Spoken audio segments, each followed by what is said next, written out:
Hello dear students of class 9th, welcome to economics class. I hope all of you are fit and healthy.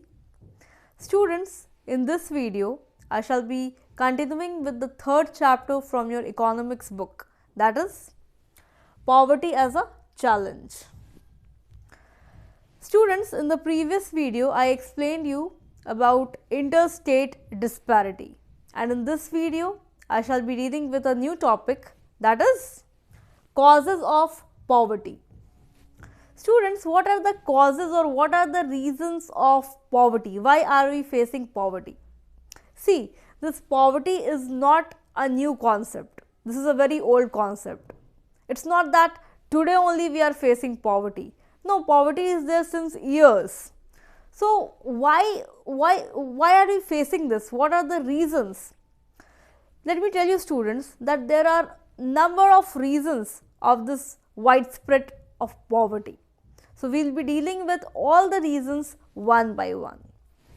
As you can see here, all the reasons are mentioned here and we will be dealing them. I will be explaining you all the reasons one after the other. So let's start with the first point, that is low level of economic development under British colonial administration. Students, during that time, that means when Britishers were ruling, that time our economy couldn't develop much. Why? Because the Britishers, they created barrier to our economic growth. Now, how did the Britishers create barrier to our economic growth? Because of decline in traditional handicraft and Indian industries were discouraged. Because of these two reasons, our economy couldn't grow during the colonial administration. Why? See, the Britishers, they brought their own items, they brought their own machine based goods and they dumped to our country, as a result of which the traditional handicraft industry got affected, due to which the Indian industries, they got affected, they were discouraged, because if they will brought their goods, their own goods, machine based goods, and they will dump into our country, then the people will definitely be forced to buy those goods, and the people who were engaged in traditional work, in the handicraft, traditional handicraft work, or in the Indian industries, their work was completely vanished, I would say. They were totally at a loss. So since they brought those goods, the people of our country were left unemployed. See, no work was there. If somebody is bringing their own goods, then what will we do? If they are doing our work, then what we will do? We will be left unemployed. So similarly was the case during that time. So this resulted in job decline, and as a result of which, since jobs were not there, the people were left unemployed. So students, low growth rate and income plus population explosion was the first reason why our country is still facing that. See, during that time also our country was facing, and today also our country is facing.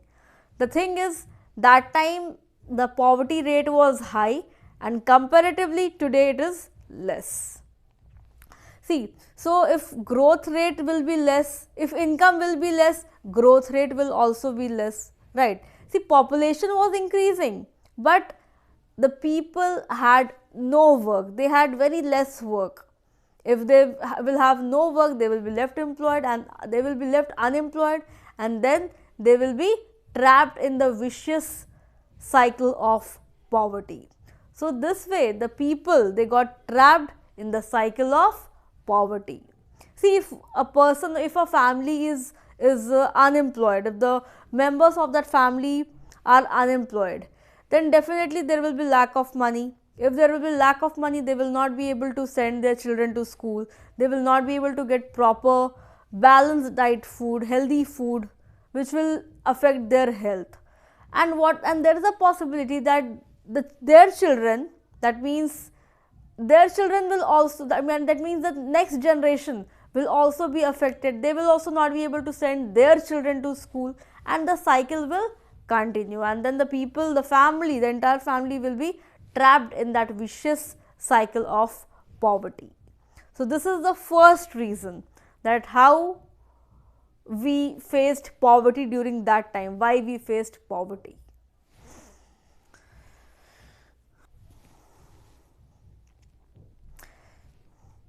Now let us see the second point.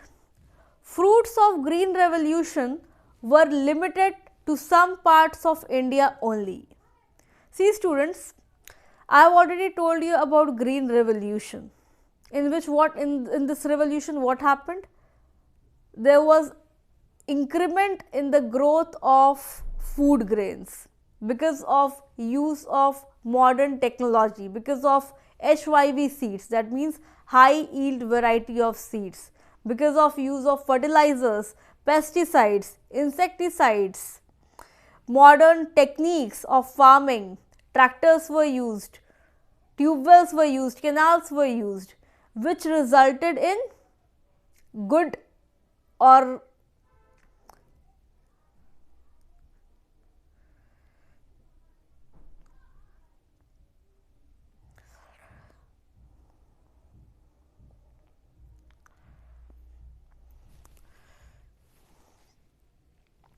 so students, which resulted in increase in food grains, and as a result of which the farmers who adopted this technology, they got prosperous. For example, the farmers of Punjab, Haryana, Western Uttar Pradesh, they basically adopted this, and as a result of which they became prosperous. And the states who couldn't afford, the farmers who couldn't afford, they didn't become rich, they didn't become rich, they didn't become prosperous. For example, areas like Bihar, areas like Madhya Pradesh, Chhattisgarh, they couldn't adopt this, as a result of which the condition was same. So the fruits of green revolution, that means the benefits of green revolution was limited to a certain part of the country, that means they were not in that entire India, but only certain areas, certain states were getting the fruits of green revolution. So this is also one important point of the cause of poverty. Some areas, the farmers of some areas, they were prosperous, while the other areas they were not prosperous, because they couldn't successfully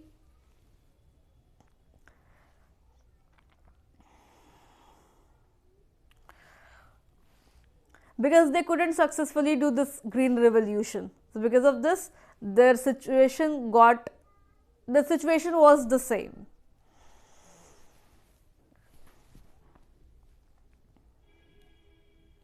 Now we have the third point, that is migration to cities and low level of living standard.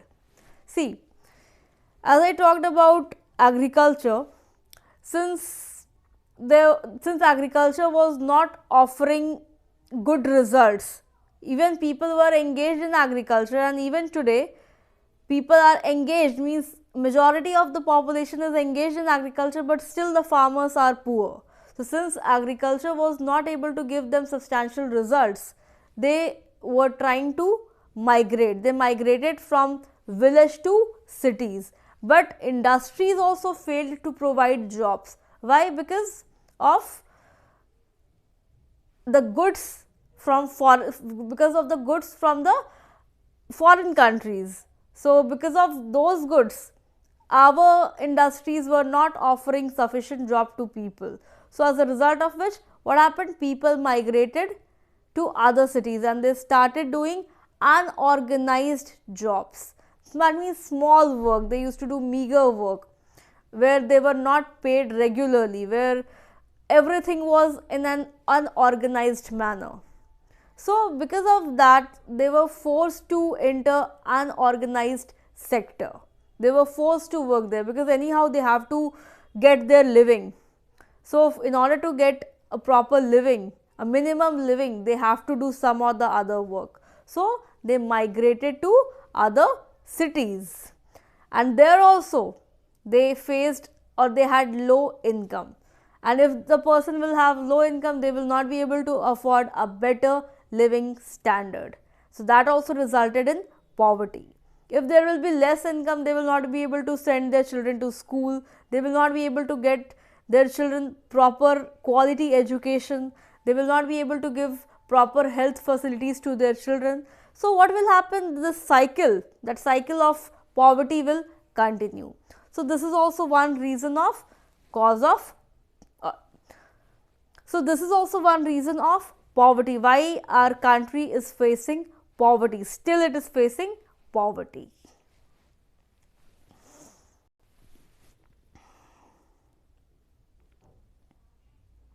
Then we have the next point, the fourth point, that is huge income inequalities. See, social disparity or economic disparity is increasing. The rich is getting richer and the poor is getting poorer. So there is a wide gap between the rich and the poor. So why this gap is there? Because of uneven distribution of income. Why or how? See, because of failure of land reforms. Definitely lands were given to farmers, lands were given to landless farmers, but that distribution was not done in an evenly manner. It was uneven. For example, if I talk about West Bengal, then their land reforms were successfully implemented. But if I talk about other states like Bihar and all, then land reforms were not successfully implemented, as a result of which you can see more poor people in Bihar, Odisha, Madhya Pradesh, because of lack of land resources. See, if land will not be there, then the person will not be able to work on that land. If the people or the person will not work, then how they will get their income? And if income will not be there, that means the situation of poverty will pop up. So this is also one reason. That means uneven distribution of land, or you can say huge income inequalities. See, population is increasing, population is growing, but if people will not have their own land, how will they grow? This is one criterion of being prosperous. So this is also one reason. So now let's move to the last point. So the last point is socio-cultural and economic factors are also responsible for poverty. Now, how socio-cultural and economic factors are responsible? See, in order to fill certain social obligations and observe religious ceremonies, people in India, including the very poor, they also spend a lot of money. Now, how? Now, if I talk about the social obligations, then marriage is one social obligation, and in that marriage, dowry is also taken. So in order to give dowry, even the poor takes loan, because this is a social obligation, a social compulsion, I would say. They are born to do this. So the poor also, they also take loan. Now if I talk about the death ceremonies, especially if I talk about the Hindu religion, then there are lots of ceremonies after death. The whole society, the whole community is called on the 13th day, and they are sat and they have to eat under one roof. So the poor cannot afford these, but still the poor are compelled, they are forced to do this because of the social obligations that are there in our society.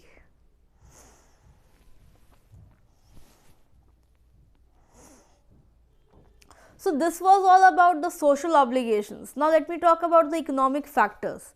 See, the small farmers, they also need money in order to buy agriculture inputs like seeds, fertilizers, pesticides, etc. They also need these inputs.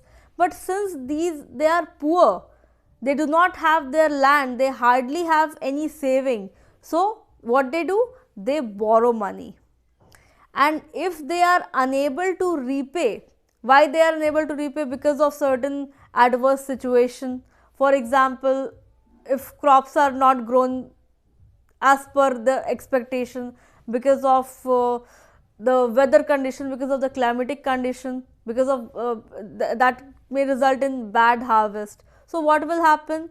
Then the person will be the victim of indebtedness.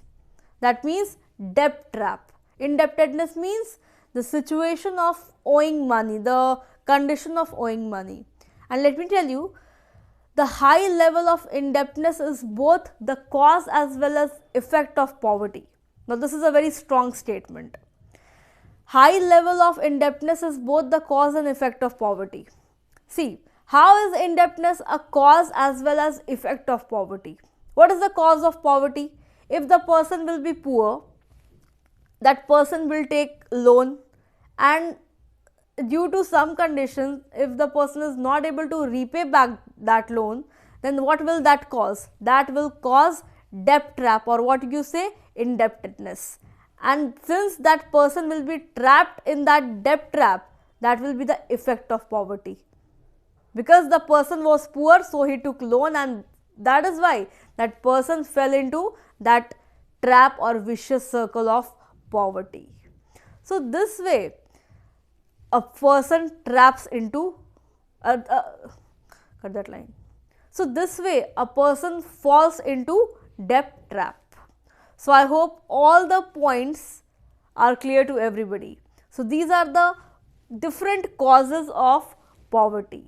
So question may come in your examination, right? Like write the causes of poverty. So you can easily write these points, and I think these points are really sufficient for your answer. So with this, thank you so much. In the next video, I will discuss anti-poverty measures. That means what are the measures that can be taken to combat the situation, to reduce poverty. So till then, thank you so much. Stay safe and do take good care of yourselves. Thank you. I'll meet you in the next video.